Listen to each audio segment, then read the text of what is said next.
اعوذ باللہ من الشیطان الرجیم بسم اللہ الرحمن الرحیم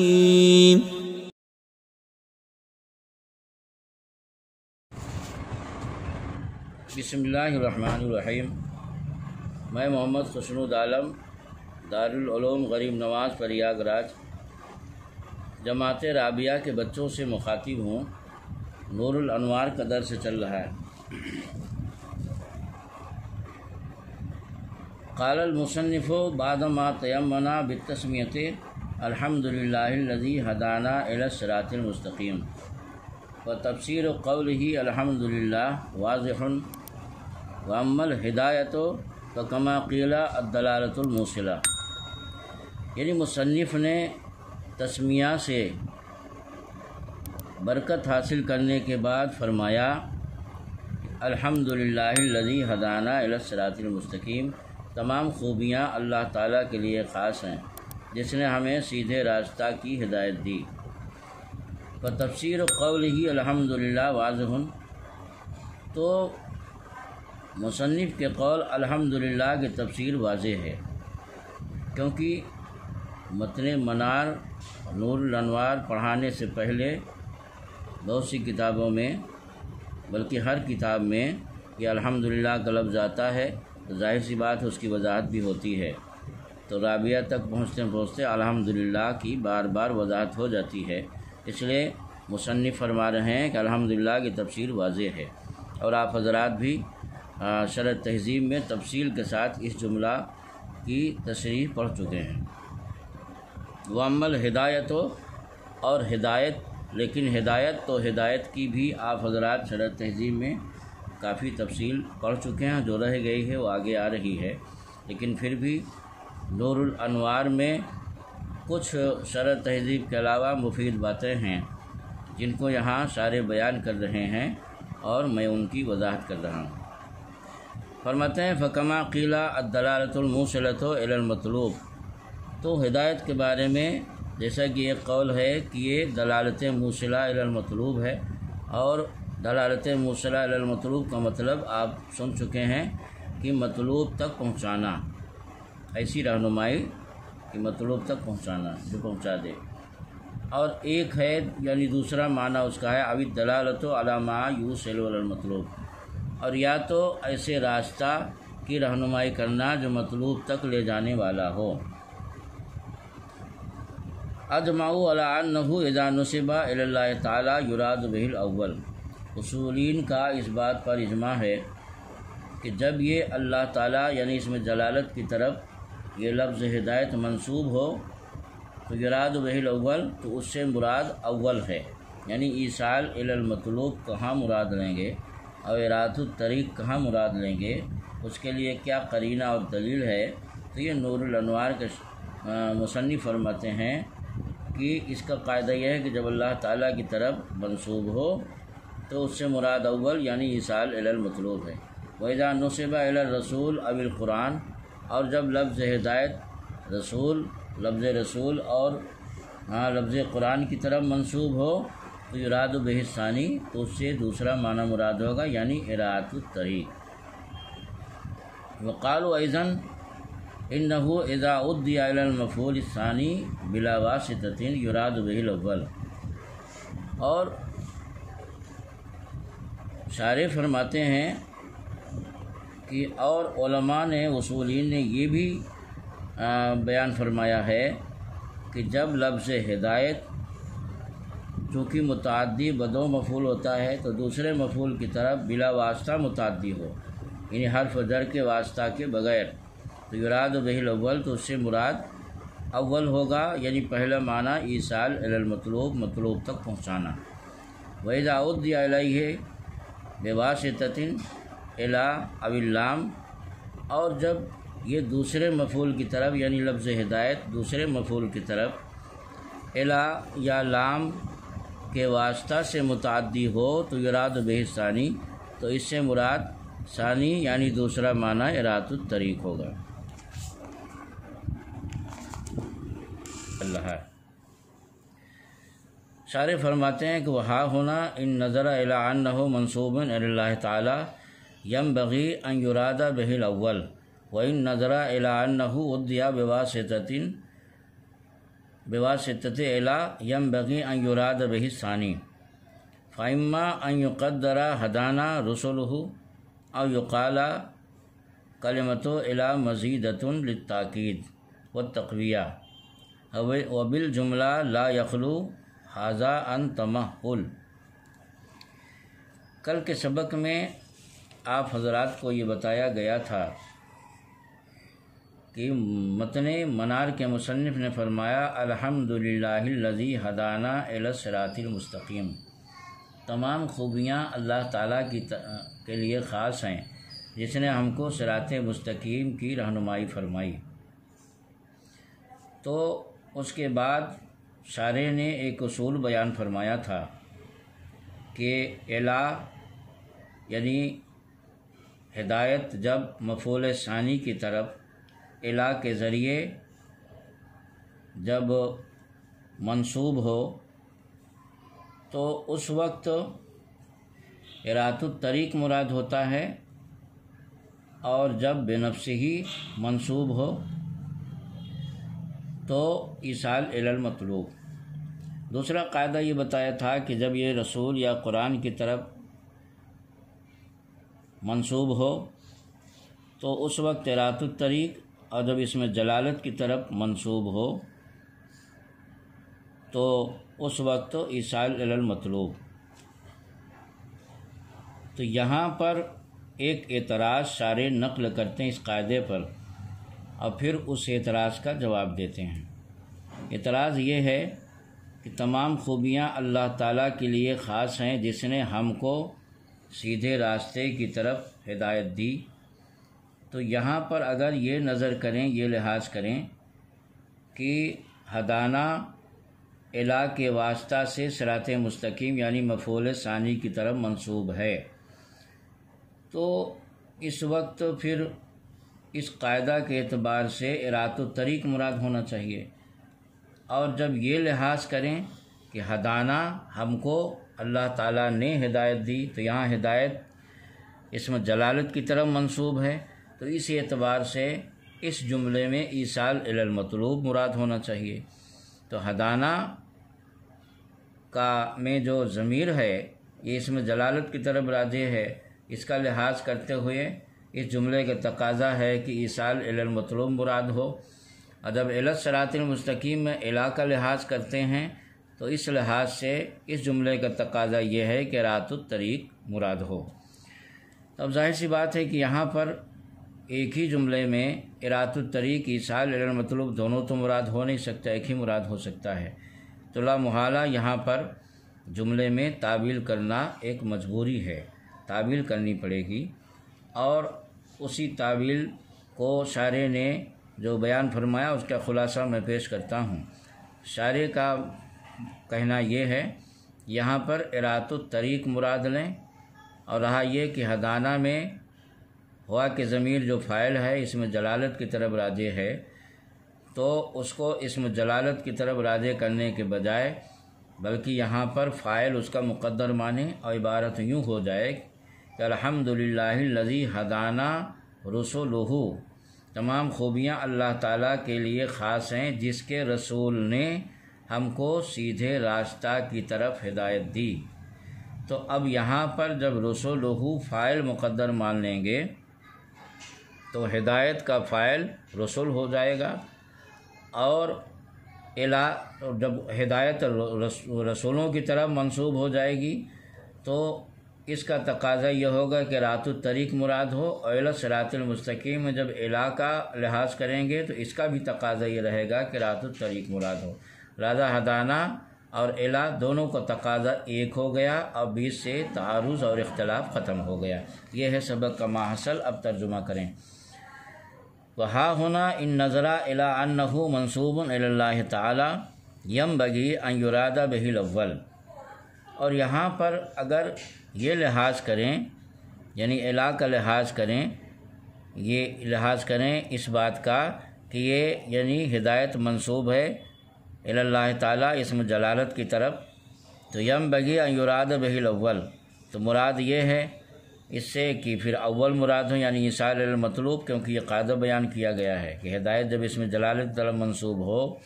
تو اس سے مراد ایصال المطلوب ہوگا۔ وَإِن نَظَرَ إِلَىٰ أَنَّهُ أُدِّيَ بِوَاسِطَةِ إِلَىٰ، اور جب یہ لحاظ کریں کہ صراط مستقیم جو ہدایت کا مفعول ثانی ہے اس کی طرف ہدایت الہ کے ذریعے منصوب ہے، تو یم بگی ان یراد بہ الثانی، تو پھر اس وقت مناسب یہ ہے، اصول یہ ہے کہ اس سے مراد ثانی یعنی راۃ الطریق مراد ہو، اور دونوں میں ظاہر سی بات تضاد ہے کہ دونوں ایک ساتھ مراد نہیں ہو سکتے۔ تو اب یہاں سے مصنف یعنی سارے اس کا جواب دے دیں گے فَإِمَّا أَن يُقَدَّرَ هَدَانَا رُسُلُهُ، تو یا تو اس کا جواب یہ دیں، یعنی اس جملے اس اعتراض کا جواب اور اس کی تعبیل یوں کریں کہ فَإِمَّا أَن يُقَدَّرَ هَدَانَا رُسُلُهُ، یا تو یوں کہے کہ یہاں پر عبارت ہدانہ رسولہ ہے، یعنی ہدانہ میں جو ضمیر فاعل کی ہے وہ اسم جلالت کی طرف راجع نہیں ہے اور وہ ضمیر مقدر نہیں ہے، بلکہ اس کا فاعل رسولہ مقدر ہے۔ مراد یہ ہے کہ ہم کو اللہ کے رسولوں نے ہدایت دی، اور جب ہدایت رسولوں کی طرف منسوب ہو، رسولان اعظام کی طرف، تو اس سے مراد راۃ الطریق ہوتا ہے۔ اور چونکہ الی صراط المستقیم میں الی مفعول ثانی کی طرف جو ہدایت منصوب ہے وہ الی کے واسطے سے ہے، تو اس کا بھی تقاضا راۃ الطریق ہے، لہذا تضاد ختم ہو گیا۔ اور ایک جواب اس کا اور دے سکتے ہیں، سارے کہتا ہوں یقال کلمۃ الی مزیدۃ للتاکید والتقویہ، اور یا تو پھر یوں کہیں یہاں پر کلمہ الی یہ زائد ہے، کیونکہ الی کا استعمال زائد کے طور پر بھی ہوتا ہے۔ حروف جارہ میں بہت سے الفاظ ایسے ہیں جو زائد ہوتے ہیں جن کا کوئی معنی نہیں ہوتا ہے، وہ محض زینت کے لیے استعمال میں آتے ہیں، اور اس کے لیے قاعدہ شرمیت وغیرہ میں بیان کر دیے گئے ہیں، اور ہدایت النوع میں بھی بیان کیے گئے ہیں، کافیہ میں بھی۔ تو یہاں یا یہ کہا جائے کلمہ الی زائد ہے مزید تاکید اور تقویت کے لیے۔ وبالجملہ لا یخلو ھذا عن تمحل، اور خلاصہ یہ کہ یہ عبارت تمحل یعنی تعویل اور تکلف سے خالی نہیں ہے، بہرحال اس کی تعویل کی جائے گی تبھی اس جملے کا معنی اور مطلب مناسب طریقے سے بیٹھے گا اور صحیح ترجمہ ہو سکے گا۔ الذی یکون علی الشارع العام، اور متن منار کا لفظ صراط مستقیم، تو اس سے مراد وہ راستہ ہے جو شارع عام پر ہو، یعنی شارع عام کا مطلب جس کو اس دور میں مین روڈ کہتے ہیں۔ تو صراط مستقیم کا لفظی معنی مین روڈ، وَيَسْلُكُهُ كُلُّ وَاحِدٍ مِّن غَيْرِ أَن يَكُونَ فِيهِ التفات إِلَىٰ صِحَابِ الْيَمِينِ وَالشِّمَالِ، اور مین روڈ کا کہتے ہیں اس روڈ کو جس پر چلنے والا ہر شخص دائیں بائیں توجہ دیے بغیر اس پر چل سکے، یعنی اس کو نہ دائیں توجہ دینے کی ضرورت نہ بائیں، بلا تکلف چلے اور اس راستے پر چل کر منزل تک پہنچ جائے اور بھٹکے نہیں۔ وَهُوَ الَّذِي يَكُونُ مُعْتَدِلًا بَيْنَ الْإِفْرَاطِ وَالتَّفْرِيطِ، اور صراط مستقیم سے مراد یہاں پر وہ راستہ ہے جو افراط اور تفریط کے درمیان معتدل ہو۔ مطلب یہ ہے کہ صراط مستقیم سے مراد وہ راستہ ہے جس میں یہاں پر چونکہ صراط مستقیم سے مراد مذہب ہے، اور مذہب سے مراد وہ مذہب جس میں نہ بہت زیادہ سختی ہو نہ بہت زیادہ نرمی ہو، بلکہ وہ مذہب نارمل ہو، فطرت انسانیہ کے مطابق ہو، اور سختی اور نرمی کے درمیان معتدل ہو۔ اور فرماتے ہیں کہ وَهَذَا صَادِقٌ عَلَىٰ شریعت محمد صلی اللہ تعالیٰ علیہ وسلم، اور یہ معنی اور مفہوم یعنی صراط مستقیم کا معنی ہے جس میں نہ سختی ہو نہ نرمی، بیچ بیچ ہو، چھوٹے چھوٹے راستوں کے بیچوں بیچ میں ہو، تو یہ مفہوم اور معنی حضور صلی اللہ علیہ وسلم کی شریعت پر صادق آتا ہے۔ لأنها متوسطة بین الافراط الذی فی دین موسیٰ علیہ السلام، کیونکہ یہ دین موسوی اور دین عیسوی کے درمیان معتدل ہے۔ مطلب یہ ہے کہ حضرت موسیٰ علیہ السلام کے دین میں سختی تھی کہ ہماری شریعت میں 40واں حصہ زکوٰۃ کا فرض ہے بشرائط، اور موسیٰ علیہ السلام کی شریعت میں 1/4 حصہ، یعنی ہماری شریعت میں 2.5% ہے، ان کی شریعت میں 25% مال کا زکوٰۃ میں فرض تھا۔ اور اسی طرح اگر کپڑے میں نجاست لگ جائے تو شریعت محمدیہ میں دھل دینے سے بشرائط پاک ہو جاتا ہے کپڑا، لیکن شریعت موسوی میں کینچی سے اس کو کاٹا جاتا تھا، اور اگر بدن میں نجاست لگ جائے تو اس کو کھرچنا پڑتا تھا، تب پاک ہوتا تھا، وغیرہ وغیرہ، جیسا کہ قمر الاقمار عربی حاشیہ نور الانوار میں ہے۔ کقرض موضع نجاسہ، جیسے موضع نجاست کا کھرچنا، واداء ربع المال فی الزکوٰۃ، اور زکوٰۃ میں مال کا 1/4 دینا، یعنی حضرت موسیٰ علیہ السلام کی شریعت میں، وقتل النفس فی التوبہ، اور گناہ کبیرہ ہو جانے کے بعد توبہ میں اپنے آپ کو قتل کرنا۔ تو جیسا کہ واقعہ بقرہ میں آپ نے پڑھا ہوگا پہلے پارے کی تفسیر میں، تو اس طرح ان مسائل کو دیکھتے ہوئے شریعت محمدیہ کی بنسبت سختی ہے۔ اور بین الافراط، تفریط اور افراط، تفریط کے معنی